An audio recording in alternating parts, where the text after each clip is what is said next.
was retreating toward Vienna, destroying the bridges behind him over the river Inn at Braunau and over the river Traun at Linz.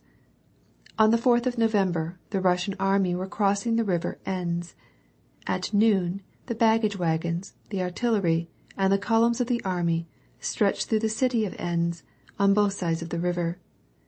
It was a mild autumnal day, but showery. The wide prospect commanded by the height where stood the Russian batteries protecting the bridge was now suddenly veiled by a muslin-like curtain of slanting rain, then again was suddenly still further broadened so that distant objects stood out distinctly, gleaming in the sunlight as though they were varnished. At their feet lay the little city with its white houses and red roofs, its cathedral and the bridge, on both ends of which the Russian troops could be seen, pouring along in dense masses. Down the bend of the Danube, where it was joined by the waters of the Enns, could be seen boats and an island with a castle and park. Farther still was the left bank of the river, with bold rocks and overgrown with evergreens, while in the mysterious distance arose green mountains with deep ravines. The turrets of a monastery stood out above the wild and apparently impenetrable pine forest, and far away, on a height in front, on the same side of the river Enns, the enemy's scouts could be discerned. On the brow of the hill, among the field pieces, stood the general in command of the rear guard, with an officer of his suite making observations of the landscape with a glass. A little behind them, astride a gun carriage, sat Nesvitsky, who had been sent to the rear guard by the commander-in-chief. The Cossack who accompanied him was handing out a lunch-bag and flask, and Nesvitsky was inviting the officers to share his little pies and genuine doppelkummel. The officers gaily crowded around him, some on their knees, some sitting Turkish fashion on the wet grass. Certainly that Austrian prince was no fool in building his castle there. Glorious place! You are not eating anything, gentlemen, said Nesvitsky. Thank you cordially, Prince, returned one of the officers, glad of the chance to exchange a word with such an important member of Kutuzov's suite. Yes, it is a splendid place. We went by that very park, saw a couple of deer, and it's a magnificent house. Look, Prince, said another, who would very gladly have accepted another pie, but was ashamed to do so, and was, therefore, pretending to examine the landscape. Look yonder. Our infantry have got in already. Look there, on that meadow, behind the village. 3 men are dragging something along. They'll clear out that little place quick enough, said he, with evident approval.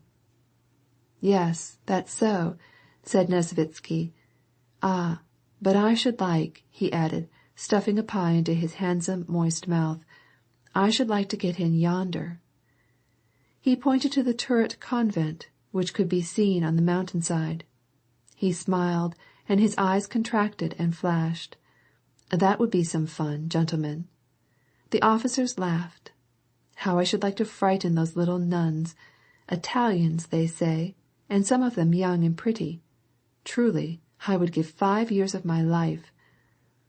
And they say they find it a bore, said an officer, bolder than the rest, with a laugh.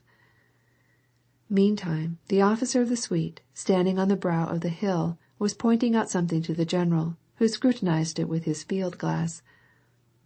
Yes, that is so, said the general, gravely, taking the glass from his eye and shrugging his shoulders. You are right. They are going to fire at them as they cross the river. Why do they dawdle so?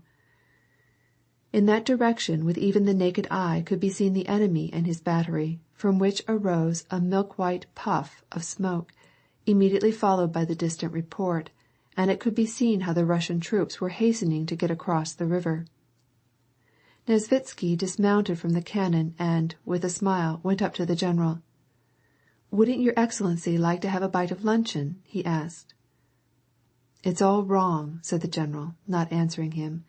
Our men are so slow. Shall I not go down to them, your Excellency? Asked Nesvitsky. Yes, do go down, please, replied the general, reiterating the orders that he had already given. and tell the hussars to cross last and burn the bridge, as I ordered, and see to it that no combustible materials are left in it." "Very good," said Nesvitsky.